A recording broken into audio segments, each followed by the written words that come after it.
Hi friends, in the previous video, we learnt about what the Divine Liturgy is. In order to understand it better, we must know about the place where it is celebrated, the sacred place, the church. In this video, let us go through the structure of the Syro-Malabar Church. Now, visualize yourself standing in front of the main door of your church. Let us begin our journey from the farthest your eye can see, the Holy of Holies, the Madbaha or the sanctuary. Madbaha.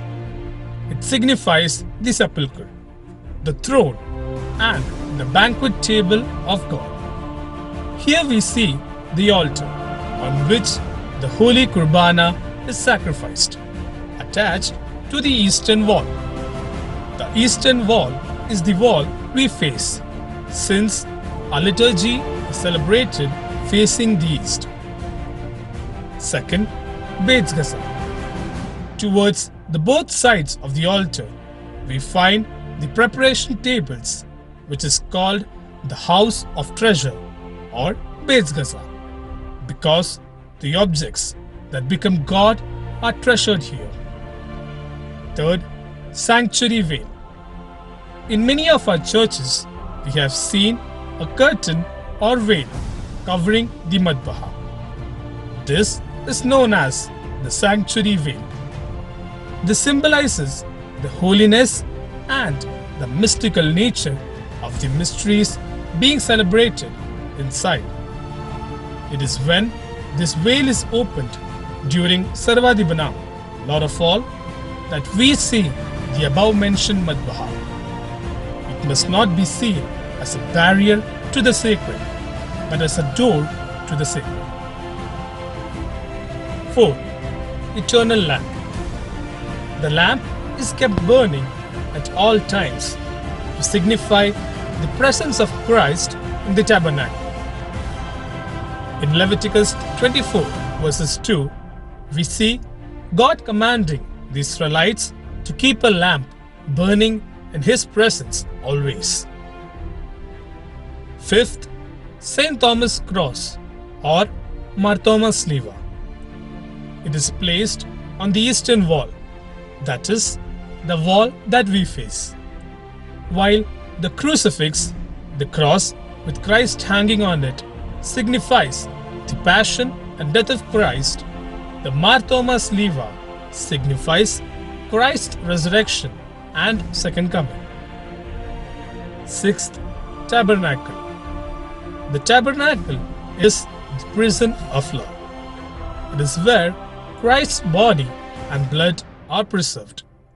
Christ fully alive.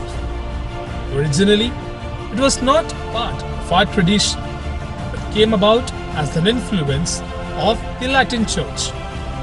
The Church teaches that the tabernacle must be situated in a place which is accessible to the faithful, that is, where the Holy Qurbana is celebrated. 7. Steps.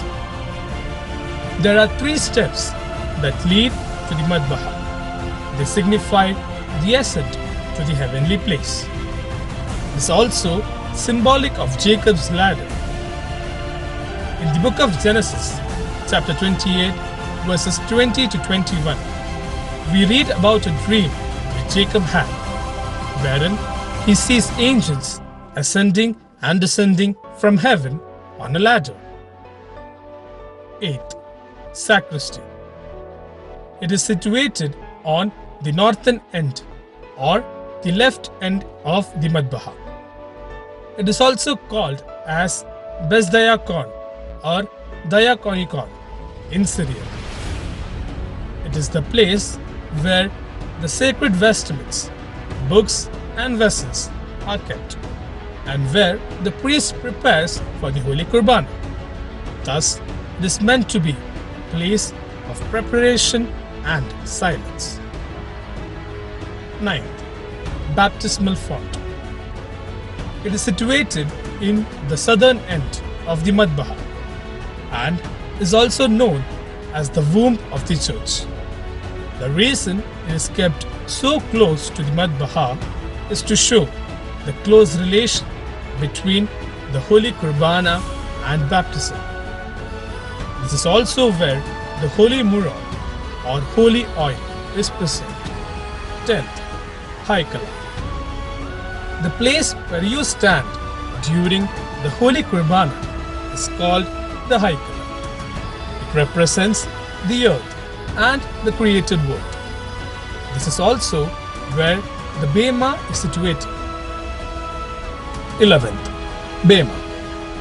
The higher platform in the middle of the Haikala is called the Bema. This is where the priest celebrates the liturgy of the word. The word Bema is a Greek word which is incorporated into Syrian. In ancient understanding, the earth was seen as the center of the universe and Jerusalem as the center of the earth.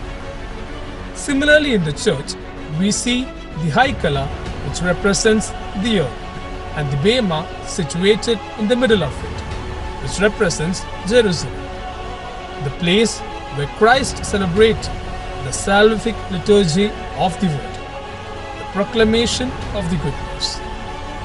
The Bema is also a symbol of Golgotha. On both the sides of Bema, we have lectionary stands. The Old Testament is read from the left-hand side, and the New Testament from the right-hand side. The bishop's chair is also situated on the Bema and is also known as cathedral. And the church which houses the official seat of the bishop is known as cathedral. The gospel procession from the Madbaha to Bema signifies Christ's entry into Jerusalem. It signifies Christ coming to the people to fulfill the Paschal mystery. 12th, Kestroma. It is one step higher than the Haikala. This is where the singers who have received the orders of Malsamarana and the altar servers who have received the minor orders stand. This is because they have a greater responsibility in actively participating in the Holy Qurbana. 13th, Kakona.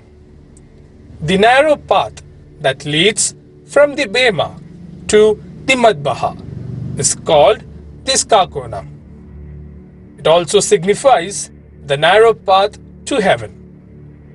A 9th century Eastern father describes it as the way to heaven, the path of the prophets, and as Jacob's ladder.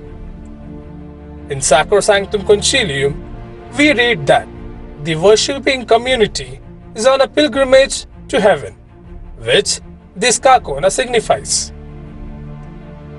14th, Besahade. You might have often seen the relics of saints in many churches. The place where these priceless treasures are housed is called the Besahade. It signifies the importance that the church gives to the saints, and they also give us the message to live the faith like them. 15th, Narthex or Mandalam.